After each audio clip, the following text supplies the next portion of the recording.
So today we are going to start our third class on law of supply, and our topic is why does supply curve moves upward. Supply curve क्यों move करता है upward, ये भी question पूछता है, या कभी कभी आपको जस्ट ये पूछेगा write the explanation of the law of supply. तो explanation of the law of supply बोले या why does supply curve moves upward, दोनों का मतलब एक ही होता है।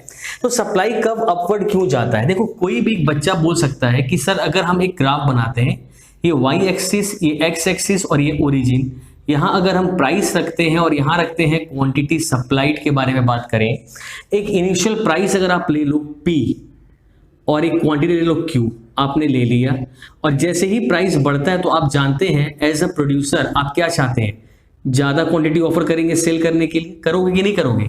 तो ये तो एकदम सिंपल सा बात है कि अगर प्राइस बढ़ेगा seller will be motivated to supply more, तो आप ऑफर ज्यादा करेंगे। बिके ना बिके उस पर मत जाना, मैंने आपको पहले भी कहा है कि सप्लाई का मतलब कभी भी ये नहीं होता है जो सेलर ने बेचा है। मैंने बार बार आपको यही कहा है, सप्लाई का मतलब है जो मार्केट में हम ऑफर करते हैं या जो हम बेचना चाहते हैं। तो ऑब्वियसली जैसे ही प्राइस ऊपर जाएगा तो सप्लाई कर्व ये बन गया अपना, ये ए ये पॉइंट बी, तो सप्लाई कर्व कहां जा रहा है? Moves upward. तो क्वेश्चन ये है कि क्यों सप्लाई कर्व हमेशा अपवर्ड मूवमेंट करता है? तो ये तो सर जानने वाला बात है, आप सिंपल बोल देते कि सर प्राइस बढ़ता है तो सप्लाई बढ़ता है, इसलिए प्राइस ऊपर की तरफ मूव करता है, because there is a direct relationship between price and quantity supplied. ये बात तो हम लोग पिछले क्लास में पढ़ के आए थे। तो देखो रीजंस मैंने लिखे हैं। The law of supply indicates a positive relationship, sir ये हम जानते हैं। Between the price and the quantity supplied, it is indicated by a positively sloping supply curve, जो मैंने आपको बता दिया। अब इसके तीन प्रोमिनेंट रीजन है। पहला देखो क्या बोला, the level of price determines the amount of profit। ये बात तो सब जानते हो आप लोग, एज अ प्रोड्यूसर आपके सामान का प्राइस मार्केट में क्या चल रहा है उसी पे डिपेंड करता है आपका प्रॉफिट। देखो यूं तो हमारा ऑब्जेक्टिव प्रॉफिट कमाने का ही होता है, इसके अलावा दो ऑब्जेक्टिव्स भी मैंने पिछले क्लास में बताए थे, one is the sales maximisation and the risk minimisation. लेकिन वो दोनों ऑब्जेक्टिव से भी पहले कौन सा ऑब्जेक्टिव के लिए प्रोड्यूसर काम करता है? That is the maximisation of profit. तो हर वो काम करता है जिससे उसका प्रॉफिट क्या हो, बढ़े। तो यहाँ पे लिखा है the higher the price of the commodity the larger is the profit that can be earned.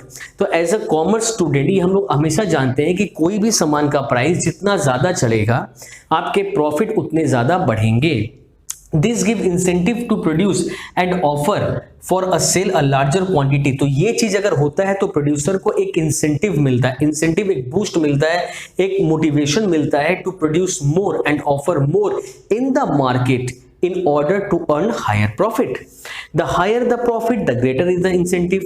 तो जितना ज्यादा प्रॉफिट ज्यादा होगा, जितना द प्राइस ज्यादा होगा, एज अ प्रोड्यूसर हम ज्यादा मोटिवेटेड फील करेंगे, ज्यादा सामान बनाएंगे, ज्यादा ऑफर करेंगे। लेकिन लास्ट में आपको ये लाइन जरूर लिखना है, that is other thing remaining the same. मतलब आप जो ज्यादा सप्लाई कर रहे हैं या आप जो ज्यादा प्रोडक्शन कर रहे हैं या आप जो ज्यादा ऑफर कर रहे हैं quantity is just because of the reason that our price has increased in the market which motivate us to earn higher profit.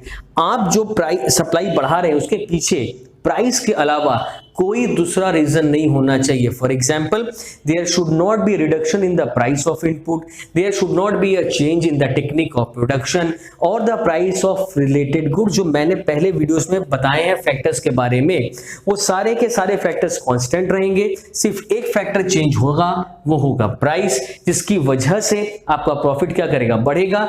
तो एज अ प्रोड्यूसर आप ज्यादा प्रोडक्शन करेंगे। तो ये लाइन आप जरूर मेंशन करोगे at the end of your point, otherwise आपको इस पॉइंट पे मार्क्स नहीं मिलेंगे। अब मैं मूव करता हूं पॉइंट नंबर 2 में। देखो, the positive slope of the supply curve also caused by the rise in the marginal cost of production. ये क्या है सर, बताता हूं मैं। Marginal cost of production increases with increase in output because of law of diminishing return. देखो, ये दोनों topic एक अलग अलग चैप्टर्स के हैं। आप जब प्राइस मैकेनिज्म जब पढ़ लेंगे उसके बाद मैं आपको दो वीडियोस बना के दूंगा, one on the production, the other one on the cost.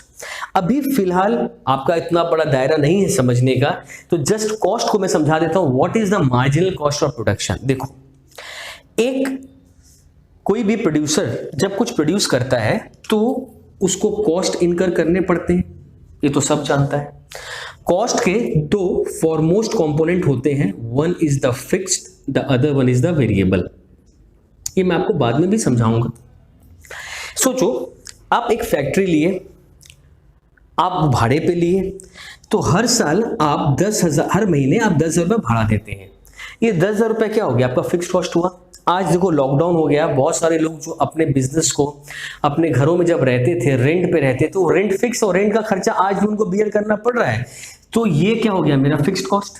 तो आपके फैक्ट्री में कुछ लेबर भी काम करते थे, लेबर को आप जब पेमेंट करते थे on the basis of production, क्योंकि अब प्रोडक्शन जीरो चल रहा है तो आपका वेरिएबल कॉस्ट क्या होगा? अभी एट दिस टाइम आपका वेरिएबल कॉस्ट जीरो है, यानी आपका टोटल कॉस्ट कितना है? 10,000। लेकिन अगर जब आपका प्रोडक्शन चलता था तो आप क्या करते थे? प्रोडक्शन करवाते थे, लेबर्स को पेमेंट करते थे। तो सोचो, आपके पास 10 लेबर काम करते हैं, सबको आप 200 रुपए देते हैं, तो आपका कॉस्ट कितना आता था? 12,000 आता था सर। सही बात है, ठीक है। लेकिन अगर सोचो कभी आपको ऐसा हुआ कि सर प्रोडक्शन बढ़ा देते हैं, प्रोडक्शन बढ़ा देते हैं, चलो बढ़ा दें, तो इसके लिए आपने क्या किया? 15 लेबर को एम्प्लॉय कर लिया, मतलब 5 लेबर आपके बढ़ गए। लेबर बढ़ने से ये जो कॉस्ट 2,000 था वो कहां पे मूव हो गया? 3,000 पे। और टोटल खर्चा जो 12 था वो कहां चला गया? 13,000 पे। तो देखो, ये 5 लेबर के आने से, ये 5 लेबर्स के आने से आपका कॉस्ट कितना बढ़ा? सर 5 × 200, यानी कितना बढ़ गया?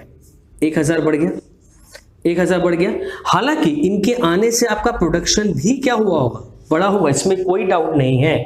तो ये जो 1,000 रुपए जो आपका बढ़ा, इसे कहते हैं मार्जिनल कॉस्ट। मतलब देखो, प्रोडक्शन बढ़ाने के लिए वेरिएबल कॉस्ट में जो इंक्रीमेंट आता है उसे कहते हैं मार्जिनल कॉस्ट। देखो, पहले भी आप बियर कर रहे थे 12, अब आप कितना बियर कर रहे हैं? 13। इस 13 और 12 में एक कॉमन फैक्टर है 10,000 का।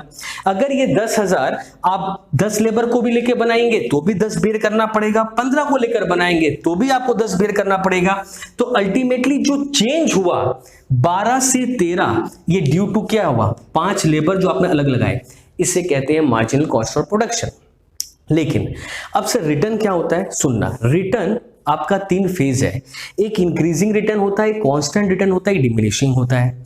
डिमिनिशिंग एक ऐसा पॉइंट होता है, जब मैं बाद में बताऊंगा, जहां पे आपके वेरिएबल फैक्टर्स, क्योंकि आपका फिक्स्ड फैक्टर क्या है? आपका प्रेमिसेस, और वेरिएबल फैक्टर क्या है? आपके लेबर, जिसको आप घटा बढ़ा सकते हैं। तो जब लेबर आप बहुत ज्यादा एम्प्लॉय कर देते हैं, लेकिन उसके मुकाबले हो सकता है आपका जगह उतना ज्यादा नहीं है, मशीनरीज उतनी ज्यादा नहीं है, तो उस पॉइंट ऑफ टाइम में आपका जो प्रोडक्शन वो फॉल करता है, तो उसे कहते हैं डिमिनिशिंग। में बाद में समझाऊंगा वो क्या होता है। तो अल्टीमेटली हम समझाने चाह रहे हैं वो ये है कि अगर हम लेबर बढ़ाते हैं या कोई भी वेरिएबल फैक्टर बढ़ाते हैं तो आपका कॉस्ट ऑफ प्रोडक्शन क्या होगा? बढ़ेगा। कॉस्ट ऑफ प्रोडक्शन जब बढ़ेगा तो कोई भी प्रोड्यूसर जब मार्केट में अपने सामान को लेकर जाएगा, वो ऐसा प्राइस में चार्ज करेगा कस्टमर से ताकि उसका जो इंक्रीज हुआ है मार्जिनल कॉस्ट वो क्या हो जाए? कवर हो जाए। तो यही बात बोला है, this implies that producer would be prepared to produce and supply a larger quantity. तैयार है वो, सप्लाई करेंगे, ओनली एट हायर प्राइस। क्यों? So as to cover the higher cost of production. तो ये जो कॉस्ट ऑफ प्रोडक्शन में increment हुआ है उसको भी तो कवर करना पड़ेगा, और कवर करेंगे कैसे? प्राइस को बढ़ा के। थर्ड पॉइंट देखो आता है, a rise in the price give incentive not only to the existing producer. देखो, एग्जिस्टिंग वर्ड का मतलब होता है जो लोग अभी इस फील्ड में काम कर रहे हैं। देखो, कुछ लोग ऐसे होते हैं जो पहले से बिजनेस में लगे हुए हैं, उनका मार्केट में अच्छा खासा शेयर है, प्रॉफिट कमाते हैं, तो उनको देख के ना कुछ लोग इंड्यूस्ड हो जाते हैं, जो इंस्पायर हो जाते हैं कि हम भी ये काम करें। तो बोलता है एग्जिस्टिंग प्रोड्यूसर हमेशा हायर प्रॉफिट अगर कमाता है, it would also motivate the other prospective producer. तो जो प्रोस्पेक्टिव, जो इस लाइन में आना चाहते हैं, उनको भी क्या होता है? मोटिवेशन मिलता है एग्जिस्टिंग प्रोड्यूसर से इस बात को लेकर कि उन लोग का जो प्राइस बढ़ रहा है तो प्रॉफिट भी बढ़ रहा होगा, तो क्यों ना ये प्रॉफिट हम भी कमाएं। अब जैसे ही वो लोग इसमें एंटर करेंगे तो इस सेक्टर का भी सप्लाई क्या हो जाएगा? मार्केट में बढ़ जाएगा। जैसे देखो एग्जांपल मैंने लिखा है, rise in the price of the rice. अगर सोचो कुछ फार्मर्स लोग हैं जो राइस उगाते हैं, कुछ वीट उगाते हैं, सडनली मार्केट में ऐसा देखा गया कि राइस का प्राइस जंप कर रहा है, तो जो फार्मर्स वीट उगाते थे सडनली उन लोग के दिमाग में क्या आएगा, चलो हम लोग भी क्या करें, राइस की तरफ मूव कर जाएं ताकि हम हायर प्रॉफिट कमा लें। तो जैसे वो लोग मूव करेगा तो राइस का मार्केट में सप्लाई क्या हो जाएगा, बढ़ जाएगा, और वीट का सप्लाई मार्केट में क्या होने लगेगा, फॉल करना स्टार्ट हो जाएगा। तो ये सब रीजन होते हैं जिनकी वजह से प्राइस बढ़ता है, सप्लाई बढ़ता है। तो तीनों ही केस में देखो प्राइस बढ़ा है, सप्लाई बढ़ा है, लेकिन तीन डिफरेंट केसेस हैं, इसीलिए बोला जाता है supply curve always moves upward with the rise in the price, quantity supplied also increases. Now the second question is exceptions to the law of supply. देखो एक्सेप्शंस का मतलब क्या होता है, एक्सेप्शंस वो होता है जहां पे लॉ ऑफ सप्लाई एप्लीकेबल नहीं होता। मतलब सर नॉर्मली हम लोग क्या सीखे हैं कि प्राइस बढ़ेगा तो सप्लाई क्या होगा, बढ़ेगा, और प्राइस घटेगा तो सप्लाई घटेगा, other factor should remain constant. और हम लोग हमेशा जानते हैं कि at a higher price producers are motivated और got the incentive to earn higher profit. तो हमेशा लोग चाहते हैं कि हम लोग ज्यादा ऑफर करें, लेकिन कुछ ऐसे सिचुएशंस आते हैं प्रैक्टिकल लाइफ में जहां पे आप देखोगे प्राइस बढ़ रहा है फिर भी सप्लाई नहीं बढ़ रहा है, या ऐसा देखोगे कि प्राइस बढ़ रहा है तो सप्लाई उल्टा घट रहा है। सर ऐसा कब होता है, मैं दो केसेस लेता हूं। First is the vertical supply curve. देखो वर्टिकल सप्लाई कर्व का मतलब होता है कि हमारे सोसाइटी में कुछ ऐसे ट्रांजैक्शंस होते हैं या कुछ ऐसे इवेंट्स होते हैं जहां पे आप साफ देखते हो कि प्राइस बढ़ता है लेकिन फिर भी सप्लाई नहीं बढ़ता। कई बार आप देखे हो कोई बड़े बड़े ऑक्शंस में आप जाते हो और एक ऑक्शनियर होता है जो हाथ में एक हथौड़ी लेकर बार बार प्राइसेस को अप करता है और अलग अलग कस्टमर्स लोग बोली को बढ़ाते रहते हैं। तो देखना कोई भी रेयर पेंटिंग्स होता है, ओल्ड मैन्युस्क्रिप्ट्स होता है, कॉइन्स होता है, जहां पे नीलामी होती है तो वहां पे वो क्वांटिटी फिक्स होती है, लेकिन प्राइस क्या होता है, काफी ऊपर की तरफ मूव करता है। लेकिन ऐसा नहीं है कि प्राइस ऊपर की तरफ मूव कर रहा तो आपको रेयर कॉइन्स ज्यादा मिलने वाले हैं, वो क्वांटिटी तो फिक्स रहती है, लेकिन फिर भी प्राइस क्या करता है, ऊपर की तरफ मूव करता है। तो यहां पर बोला there are certain commodities the supply of which can not be increased और decreased, neither they can increase or decrease the quantity of the commodity. Thus in the case of rare goods such as classical painting, old manuscripts and old coin, the supply is fixed. It cannot be changed in respect of change in the prices. The supply may be fixed in the short run. अब बात को थोड़ा समझना, the supply may be fixed in the short run and it can be increased in the long run. इसका मतलब sir क्या है कि जो चीज का सप्लाई अभी फिक्स है, हो सकता है आने वाले वक्त में उसका सप्लाई बढ़ जाए, हो ही सकता है। देखो मैं एक एग्जांपल लेता हूं एग्रीकल्चर प्रोडक्ट्स का। आपके कंट्री में राइस का प्रोडक्शन हुआ, सपोज करो 10,000 टन, एग्जांपल ले लिया। अब क्या रातों रात अगर राइस का प्राइस बढ़ता है तो क्या फार्मर और राइस सप्लाई कर सकेंगे मार्केट में? सर ये कैसे पॉसिबल है? एटलीस्ट मिनिमम ऑफ 6 मंथ्स उनको चाहिए।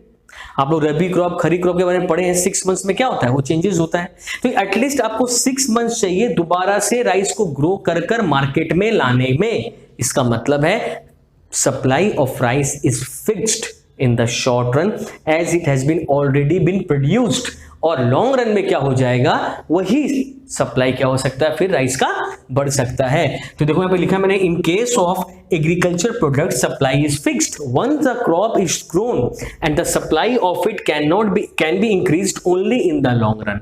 तो इसका सप्लाई तभी बढ़ेगा लॉन्ग रन जब होगा। तो supply will be a vertical line. तो यहां पर हमारा जो कर्व होगा वो एक वर्टिकल लाइन होगा, पैरेलल टू OY एक्सिस होगा। ये इंडिकेट ये करता है कि अगर मैं प्राइस P चार्ज करूं तो भी क्वांटिटी यही रहेगा S, या इसको Q से डिनोट करते हैं और सप्लाई कर्व को SS कर देते हैं। प्राइस अगर P1 जाएगा तो भी क्वांटिटी क्या रहेगा, OQ रहेगा। प्राइस अगर कम भी रह जाता है तो भी क्वांटिटी क्या रहेगा, OQ कर देगा। इसका मतलब है प्राइस के घटने या बढ़ने से आपके सप्लाई में कोई चेंज नहीं आएगा। सेकेंड पॉइंट आते हैं बैकवर्ड स्लोपिंग। बैकवर्ड स्लोपिंग एक ऐसा एग्जाम्पल मैं लूंगा जो आप अपने रियल लाइफ में बहुत बार देखते हैं, और देखो कैसे मैं समझाता हूं। बैकवर्ड बेंडिंग ऐसा सप्लाई कर्व जो अचानक बढ़ते बढ़ते घटने लगे, इस तरह का। देखो मैंने कर्व बनाया हुआ है, इस तरह देखो, पहले ये बढ़ रहा था, बढ़ते बढ़ते ये वापस क्या हो गया, घूम गया। इस तरह के कर्व को बैकवर्ड बेंडिंग बोलते हैं। सर ऐसा होता है? प्रैक्टिकल लाइफ में हाँ होता है, देखो मैं बताता हूं। Backward bending supply curve means that a smaller quantity would be offer at higher price than at the lower price. See when the price is OP1, सोचो मेरा प्राइस क्या था OP, the supply is OQ। कहने का मतलब क्या है, जब प्राइस मेरा OP था, सप्लाई मेरा क्या था OQ था। जैसे मेरा प्राइस OP1 में शिफ्ट किया, मेरा सप्लाई Q1 हो गया। सर ऐसा क्यों? देखो कई बार आप अपने जगह पे देखना, कुछ गरीब लोग होते हैं जो वर्कर क्लास के होते हैं, और कभी कभी हम लोग सोचते हैं कि उनको जितना ज़्यादा मैं वेज रेट ऑफर करूंगा वो लोग उतना मेहनत से काम करेंगे, मेरे लिए ज़्यादा काम करेंगे, दिन रात काम करेंगे। अगर आप ऐसा सोचते हो तो पूरा गलत सोचते हो, क्योंकि वर्कर्स, देखो हर एक क्लास ऑफ सोसाइटी में जो लोग रहते हैं उनका अपना कुछ जरूरत रहती है। जैसे ही वो जरूरत पूरी हो जाती है ना, तो उनका जो काम करने का मन रहता है ना, वो आस्ते आस्ते क्या होता है, कम हो जाता है। सपोज अभी उनके पास देखो फूड नहीं है, शेल्टर नहीं है, क्लॉथ नहीं है, जॉब नहीं है, कुछ नहीं है, तो अभी अगर उसको आप एक वेज रेट ऑफर करोगे वो बहुत मेहनत से काम करेगा। इसीलिए जब आप उसको OP वेज रेट ऑफर करते हैं ना, वो OQ प्रोडक्शन देता है। जैसे आप OP वेज रेट उसको देते हैं, वो OQ प्रोडक्शन करता है। इसका मतलब क्या है कि इस वेज रेट में उस बंदे का खाना पहनना रहना सब क्या हो गया, सिक्योर्ड हो गया। अब आपके मन में आया कि चलो भाई ये तो बंदा बहुत अच्छा काम कर रहा है, इसको और वेजेस बढ़ा देते हैं ताकि ये और अच्छे से काम करेगा। सडनली आप क्या देखते हैं, जैसे ही इसका वेज रेट आप बढ़ाएंगे, इसकी जो काम करने की एफिशिएंसी वो कम हो जाएगी, प्रोडक्टिविटी फॉल कर जाएगी। ऐसा क्यों? देखो as the wage rate increases the worker works for more hour initially. शुरुआत में वो बहुत ज्यादा काम करता है, so as to earn the more income he prefers labour to leisure. मतलब आराम करने से ज्यादा अच्छा है मेहनत करना। इनिशियली उसका सोच यही रहता है, क्योंकि जो उसके बेसिक नेसेसिटीज हैं उनको पूरा करना पड़ता है। But at a higher wage rate the worker may be willing to work for fewer hours as to enjoy the more leisure because he has already earned more income or enough income। तो ऐसे thought के लोग होते हैं worker class के people, जहां पे देखा गया है एक सर्टेन राइज के बाद उनका जो प्रोडक्टिविटी है वो फॉल कर जाता है, और इसी कर्व को बोला जाता है बैकवर्ड बेंडिंग। कई बार क्वेश्चंस भी ऐसे आएंगे कि आपको एक्सेप्शंस नहीं देगा, डायरेक्टली पूछेगा explain the cases where supply curve is vertical और explain the case where a supply curve is a backward bending। तो इस तरह के क्वेश्चंस जब भी आपको दें तो आपको वहां पे एक्सेप्शंस को ही लिखना है। तो ये था मेरा third video law of supply पे। इस दोनों क्वेश्चन बहुत इंपॉर्टेंट है, अच्छे से प्रिपेयर करो फॉर द बोर्ड एग्जाम, और रिगार्डिंग कोई भी प्रॉब्लम हो इस क्वेश्चंस के, यू कैन नोटिफाई मी।